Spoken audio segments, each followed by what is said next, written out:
አምስተኛው ሳምንት ደብረ ዘይት ይባላል። የወይራ ዛፍ ያለበት ከኢየሩሳሌም በስተምስራቅ ከቄድሮን ሸለቆ ጎን የሚገኝ ተራራ ነው ደብረ ዘይት። ስለ ኢየሩሳሌም መፍረስ፣ ስለ ዓለም መጨረሻና የዳግም መምጣቱን ያስተማረበት ቦታ ነው። ጌታችን ኢየሱስ ክርስቶስ የተያዘበት ጌቴሴማኒም ከዚህ ከደብረ ዘይት ተራራ ስር የምትገኝ ቦታ ናት። በዚህ ጾም በአምስተኛው ሳምንት የጌታችን የኢየሱስ ክርስቶስ የመምጣቱን ነገር የሚያስታውስ የዳዊት መዝሙር ይዘመራል። አሁን ያለንበት ሥርዓት መደምደሚያ ወይም የዓለም መጨረሻ ተለይቶ የሚታወቅባቸው ክንዋኔዎችና ሁኔታዎች በመጽሐፍ ቅዱስ ላይ ተገልጸዋል። ብዙ ቦታዎች ጦርነት ይነሳል። ኢየሱስ ክርስቶስም ሕዝብ በሕዝብ ላይ፣ መንግሥት በመንግሥት ላይ ይነሳል ሲል አስቀድሞ ተናግሯል። ማቴዎስ 24 ቁጥር 7። በተመሳሳይም ራእይ 6 ቁጥር 4 ምሳሌያዊ ትርጉም ስላለው አንድ ጋላቢ ይናገራል። ይህ ጋላቢ ጦርነትን የሚያመለክት ሲሆን ሰላምን ከምድር እንደሚወስድ ተናግሯል። ረሃብ ይከሰታል። ኢየሱስ ክርስቶስም የምግብ እጥረት ይከሰታል ሲል ተናግሯል። ማቴዎስ ምዕራፍ 24 ቁጥር 7።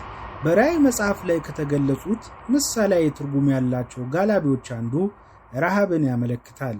ይህ በብዙ ቦታዎች ረሃብ እንደሚከሰት ይጠቁማል። ራእይ ምዕራፍ 6 ቁጥር 5 እስከ 6 ታላላቅ የምድር ነውጦች ይከሰታሉ። ኢየሱስ በተለያዩ ስፍራ የምድር ነውጥ ይከሰታል ብሏል። በዓለም ዙሪያ የሚከሰቱት እነዚህ ታላላቅ የምድር ነውጦች ታይቶ በማይታወቅ መጠን ብዙዎችን ለመከራና ለሞት ይዳርጋሉ። ማቴዎስ ቁጥር 24 እስከ 7 ወረርሽኝ ይቀሰቀሳል። ኢየሱስ ቸነፈር እንደሚኖር አስቀድሞ ተናግሯል። በሌላ አባባል በበሽታ ብዙ ሕዝብ ያልቃል። ሉቃስ ምዕራፍ 21 ቁጥር 11 ወንጀል ይበዛል። እርግጥ ነው ወንጀል ከጥንት ጀምሮም ነበር። ሆኖም ኢየሱስ እንደተናገረው በመጨረሻዎቹ ቀናት ክፋት እየበዛ ይሄዳል። ሰዎች ምድርን ያበላሻሉ። ራእይ ምዕራፍ 11 ቁጥር 18 የሰው ልጆች ምድርን እንደሚያጠፏት ይናገራል። ይህን የሚያደርጉት በተለያየ መንገድ ነው። አንዳቸው በሌላው ላይ የሚፈጽሙት ግፍና አመፅ አንድ ነገር ሆኖ ሳለ በተፈጥሮ ላይም ውድመትን ያደርሳሉ። የሰዎች ባህሪ ይበላሻል። መጽሐፍ ቅዱስ በሁለተኛ ጢሞቴዎስ ምዕራፍ 3 ከቁጥር 1 እስከ 4 ላይ እንደሚናገረው ሰዎች በጥቅሉ ሲታዩ የማያመሰግኑ፣ ታማኝ ያልሆኑ፣ ለመስማማት ፈቃደኞች ያልሆኑ፣ ስምም አጥፊዎች፣ ራሳቸውን የማይገዙ፣ ጨካኞች፣ ጥሩ ነገርን የማይወዱ፣ ከዳተኞች፣ ግትሮች፣ በኩራት የተወጠሩ ይሆናሉ። የሰዎች ባህሪ ዝቅጠት ከፍተኛ ደረጃ ላይ ከመድረሱም የተነሳ ይህ ጊዜ ለመቋቋም የሚያስቸግር በአይነቱ ልዩ የሆነ ዘመን ተብሏል። የቤተሰብ ዝምድና ይሸረሸራል። በሁለተኛ ጢሞቴዎስ ምዕራፍ 3 ቁጥር 2 እስከ 3 ላይ የሚገኘው የመጽሐፍ ቅዱስ ትንቢት እንደሚናገረው ብዙ ሰዎች ለቤተሰባቸው ተፈጥሯዊ ፍቅር አይኖራቸውም፣ ልጆችም ለወላጆቻቸው አይታዘዙም። ሰዎች ለአምላክ ያላቸው ፍቅር ይቀዘቅዛል። ኢየሱስ የብዙዎቹን ፍቅር ይቀዘቅዛል በማለት አስቀድሞ ተናግሯል። ማቴዎስ ምዕራፍ 24 ቁጥር 12። አብዛኞቹ ሰዎች ለአምላክ ያላቸው ፍቅር እንደሚቀዘቅዝ መናገሩ ነበር። በሁለተኛ ጢሞቴዎስ ምዕራፍ 3 ቁጥር 4 ላይ የሚገኘው ተመሳሳይ ትንቢት ሰዎችን በመጨረሻው ቀናት ከአምላክ ይልቅ ሥጋዊ ደስታን እንደሚወዱ ይናገራል። ሃይማኖተኞች ግብዞች ይሆናሉ። በሁለተኛ ጢሞቴዎስ ምዕራፍ 3 ቁጥር 5 ላይ የሚገኘው የመጽሐፍ ቅዱስ ትንቢት እንደሚናገረው ሰዎች ለታይታ ያህል ለአምላክ ያደሩ መስለው ቢታዩም በሕይወታቸው ውስጥ የእሱን ሕጎች አይከተሉም። ሰዎች ስለ መጽሐፍ ቅዱስ ትንቢቶች ያላቸው ግንዛቤ ይጨምራል። የዳንኤል መጽሐፍ አስቀድሞ እንደተናገረው በፍጻሜው ዘመን የሚኖሩ ብዙዎቹ ስለ መጽሐፍ ቅዱስ እውነት ያላቸው ዕውቀት ይጨምራል። ለምሳሌ ስለ መጨረሻው ዘመን ትንቢቶች ትክክለኛ ግንዛቤ ይኖራቸዋል። ዳንኤል ምዕራፍ 12 ቁጥር 4። ብዙዎች ግዴለሽና ዘባቾች ይሆናሉ። ኢየሱስ ትንቢት በተናገረው መሠረት በአብዛኞቹ ሰዎች መጨረሻው እየቀረበ መምጣቱን የሚጠቁመውን ማስረጃ ችላ ይላሉ። ማቴዎስ ምዕራፍ 24 ከቁጥር 37 እስከ 39። ከዚህም አልፎ አንዳንዶቹ ሁለተኛ ጴጥሮስ ምዕራፍ 3 ከቁጥር 3 እስከ 4 እንደሚናገረው ማስረጃ ሲቀርብላቸው ያፌዛሉ፣ ጨርሶም ሊቀበሉት አይፈልጉም።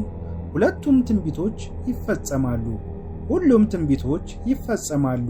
ኢየሱስ ክርስቶስ እንደተናገረው የመጨረሻው ዘመን መድረሱ የሚታወቀው ስለዚያ ጊዜ የተነገሩት ክስተቶች በሙሉ በተመሳሳይ ጊዜ ላይ ሲፈጸም ነው። ትንቢቶቹ በከፊል ወይም በአብዛኛው ሳይሆን ሙሉ በሙሉ ሊፈጸሙ ይገባል። ማቴዎስ ምዕራፍ 24 ቁጥር 33። የዮሐንስ ራእይ ምዕራፍ 6። በጉም ከሰባቱ ማኅተም አንዱን በፈታ ጊዜ አየሁ። ከአራቱም እንስሶች አንዱ ነጐድጓድ በሚመስል ድምፅ መጥተህ ሲል ሰማሁ። አየሁም፣ እነሆም አምባላይ ፈረስ ወጣ። በእርሱም ላይ የተቀመጠው ቀስት ነበረው፣ አክሊልም ተሰጠው። ድልም እየነሣ ወጣ፣ ድል ለመንሣት። ሁለተኛውንም ማኅተም በፈታ ጊዜ ሁለተኛው እንስሳ መጥተህ ሲል ሰማሁ። ሌላም ዳማ ፈረስ ወጣ። በእርሱም ላይ ለተቀመጠው ሰላምን ከምድር ይወስድ ዘንድ ሰዎችም እርስ በርሳቸው እንዲተራረዱ ሥልጣን ተሰጠው። ታላቅም ሰይፍ ተሰጠው። ሦስተኛውንም ማኅተም በፈታ ጊዜ ሦስተኛው እንስሳ መጥተህ ሲል ሰማሁ። አየሁም፣ እነሆም ጉራቻ ፈረስ ወጣ። በእርሱም ላይ የተቀመጠው በእጁ ሚዛን ያዘ።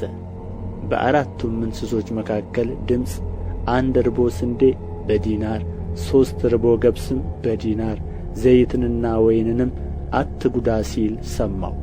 አራተኛውንም ማኅተም በፈታ ጊዜ የአራተኛው እንስሳ ድምፅ መጥተህ ሲል ሰማሁ። አየሁም፣ እነሆም ሐመር ፈረስ ወጣ። በእርሱም ላይ የተቀመጠው ስሙ ሞት ነበረ።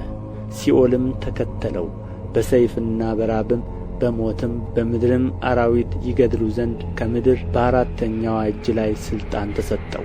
አምስተኛውንም ማኅተም በፈታ ጊዜ ስለ እግዚአብሔር ቃልና ስለ ጠበቁት ምስክር የታረዱትን የሰዎች ነፍሳት ከመሠዊያ በታች አየሁ። በታላቅ ድምፅም እየጮኹ ቅዱስና እውነተኛ ጌታ ሆይ እስከ መቼ ድረስ አትፈርድም? ደማችንንስ በምድር በሚኖሩት ላይ እስከ መቼ አትበቀልም አሉ።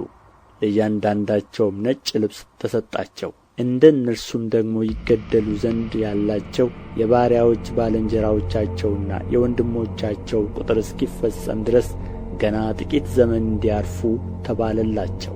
ስድስተኛውንም ማኅተም በፈታ ጊዜ አየሁ። ታላቅም የምድር መናወጥ ሆነ። ፀሐይም እንደ ማቅ ጠጕር ጥቁር ሆነ፣ ጨረቃም በሞላው እንደ ደም ሆነ። በለስም በብርቱ ነፋስ ተናውጣ ቃሪያዋን ፍሬ እንደምትጥል የሰማይ ከዋክብት ወደ ምድር ወደቁ።